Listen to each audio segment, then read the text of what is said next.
Live, welcome. Hey, if you're eager to help your clients have exceptional results, then you're in the right place. And perhaps you've struggled with doubt about what to do because your clients aren't following through. Well, we're going to solve that here today in our live CEO Freedom Masterclass. I'm going to show you how to get your clients to actually follow through and get the results that you expect them to get as their coach, their consultant, and someone who's provided them with a program. Now, if you're watching this live stream anywhere other than our Facebook group, you can join us at ceofreedom.com/Facebook to get this weekly live training.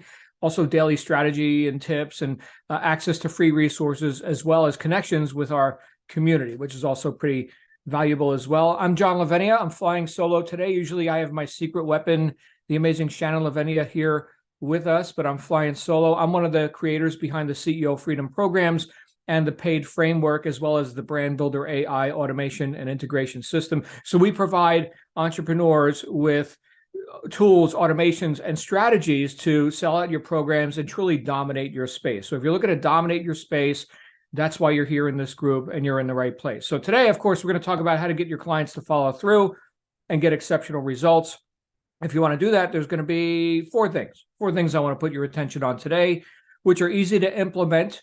But as the old saying goes, as easy as it is to do the right thing, it's even easier to just not do it, right? And this may be what you've been facing with clients who haven't followed through and gotten the results that you know they could get if they just followed through. So number one, first thing we want to do, and that you can do, is establish expectations right up front, like right in your sales process. This is important, right? So let's say you've got somebody who's buying your program. Okay, or perhaps a coaching situation, or maybe a group thing, or whatever it happens to be. There should be a contract, and I know that's a scary word for some people. That just means a written agreement. Okay, so it's written, we can see it there. Here's what we can expect. That's cool. That's a good thing. Doesn't have to be terribly formal, but there's a contract, an agreement, and an onboarding for exactly what the program is or isn't, what it provides, and how your clients should show up to get the best results. Okay, now we're also in the software and professional services space, in addition to our coaching and consulting programs and all that. And there's a thing called scope creep. So here's the scope of work. So think about this, right? I'm going to buy, let's say, the web design. Okay, great. Oh, can you also help me with that? Can you also help me with that? That wasn't in the agreement. Yeah, we can. I mean, it's another agreement. It's another purchase, right?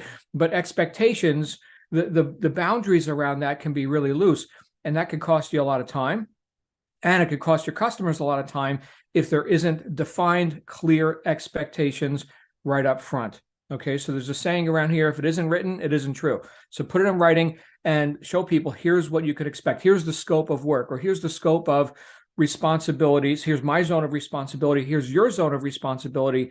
It's like a game of chess. I can't play alone. Actually, some people do play chess alone. I don't know how they do that. Next item, number two. All right, you want to create progress trackers.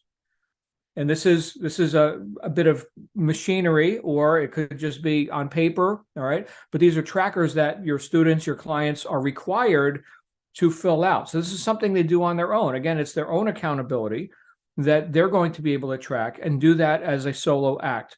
You don't have to hover over them.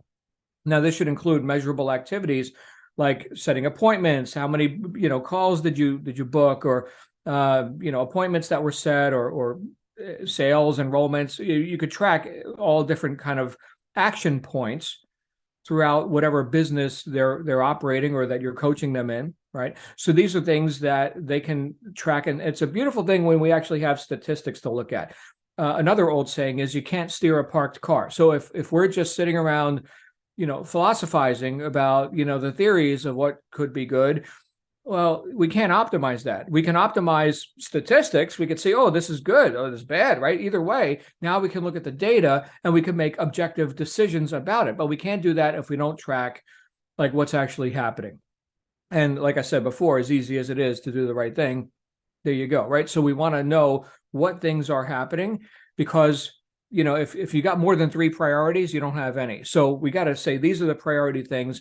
These are the things that you want to track. And we go ahead and track them. And again, that could be high tech or low tech. We could certainly help with that. That's one of the things we do with our Brand Builder AI program and throughout CEO Freedom and the paid framework and all that.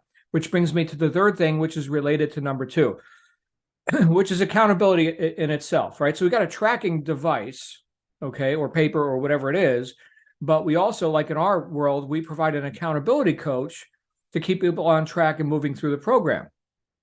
So there's a tendency for people to get distracted. I know you can't imagine, right? Nobody gets distracted in your world. Okay, well, in our world, we tend to see people get distracted, and including ourselves, right? I mean, you point the finger, 3 point back. So we can get distracted too. So how do we stay on track? Well, we hold ourselves to account for the targets and the goals that we've set in advance. Again, this is a very decisive thing. It's not vague. It doesn't creep all over the place and blurry lines, right? So we can see that we're moving in the direction of increasing those stats or monetizing in the case of like a new business startup, or we're helping somebody get something going. There is such a thing as delayed gratification. You're gonna get the top of the mountain and it's going to be wonderful, but there should also be some more immediate gratification, and accountability helps us do that. How does accountability help this? Check this out. So if you've got measurable targets, like things that you can do, it may not have brought in $1 million, overnight, but it was moving in that right direction. That is gratifying. Is it not? I mean, think about this. I checked it off. I got it done. Hey, high integrity action. I'll tell you what, that makes me pretty happy. That's gratification right there. That's part of my pay, right? Not just being at the summit of the mountain. So the whole journey should have accountable, measurable wins along the way. So yes, while delayed gratification, also instant gratification, and accountability will help you do that. I remember watching a movie. Oh, what was it? It had Morgan Freeman played the principal of this school that was failing in Paterson, New Jersey. But there was one line in his speech that he was giving to the faculty, because the kids were doing drugs. It was craziness, right? But he said, discipline is not the enemy of enthusiasm. There it is. So that's how that works, right? So the discipline, the accountability also brings wins. It's like, yeah, I succeeded at something. I got this done. And now that big thing, it's not a big thing anymore. I'm getting into the habit of doing it. That's gratification. So discipline is not the enemy of enthusiasm. Anyway, I got that from a movie. Lean on Me, I think, was the name of the movie. I think that was it. It's kind of a classic. Yeah, check it out. Anyway, the fourth thing is that and this one is going to be polarizing. Okay. But only allow people in your program who are ready to take action. I've seen plenty of coaches who want to run like a crisis management support group or something, and everybody is like victim mentality, and I can't, and I'm so not able, and woe is me, and all this. So there's an energy, and you've experienced this. There's an energy in any group, which is the culmination, or we could say the average of the energy of the various component parts of that group. And one of those parts, they're individuals, they're people. So if you want to have a powerful group of people, kicking ass, making money, reaching goals, etc., then the parts of that group should be people who, of their own volition, have that same intent, and who are more, I would say, more cause than effect. Yeah, I'm here to get training. I don't know what to do, but I'm damn well prepared to do it. I'm a doer. I'm not a victim. Right.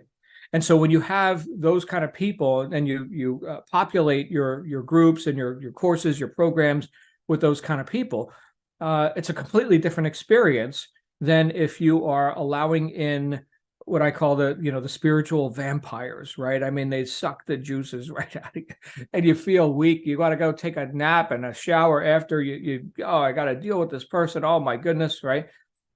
Excuse makers, incompetent by choice, right?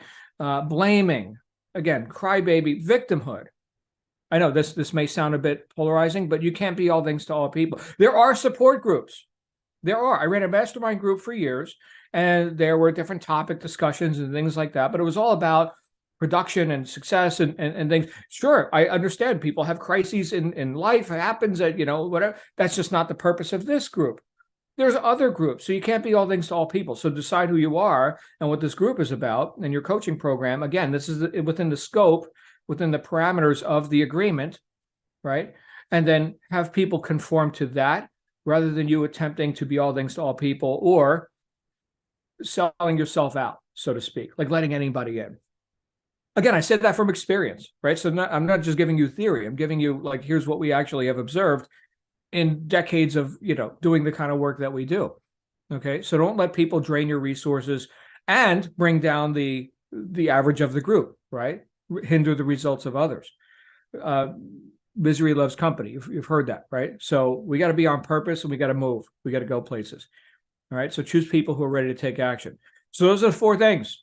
All right. So keep those in mind. And I know they're in theory, right? They're very simple to grasp. Find a way to apply each one of them. Establish expectations, right? Here's the agreement. Create a progress tracker. This could be a 1-page Google Doc or something, whatever, right? Have accountability, right? Which is something you could do like in a meeting, or you can put a staff member in to, check in and all this, right? To have accountable targets along the way, which is gratifying for everyone. And have parameters on who you allow into your group. These 4 things are going to help your clients go in the direction they want to go. So the next step for you, if you're watching this and you like what you're hearing and you want to, maybe dig into like our paid framework, which is awesome, and always works, always. So if you're looking for like mega results and like exponential increase, not just little incremental increases, but like blast off, then go ahead and book a free strategy session with us. We've got one link that you could use is ceofreedom.com/discovery. It's like a discovery session, 15, 20 minutes together, no obligations, nothing. We're just going to have a conversation, find out what's going on with your business, what's working, what's not. And if there's some things we can recommend, we certainly will. So ceofreedom.com/discovery. And again, this is for people who are looking to make at least multiple 6 figures, 20,000 a month and up. Okay. Next week, we're going to be back. I'm going to be back. Shannon's going to be back. I think I'll be here too. And we're going to be talking about how to get and use testimonials to sign more clients. If you had one sales weapon in your entire arsenal, let it be that. It's called proof, right? We're going to show you how to gather that proof, those testimonials, so that you can then show other people and they will be more inclined and motivated to participate in whatever your offers are. So I'll see you again that time, same bat place. In the meantime, make it a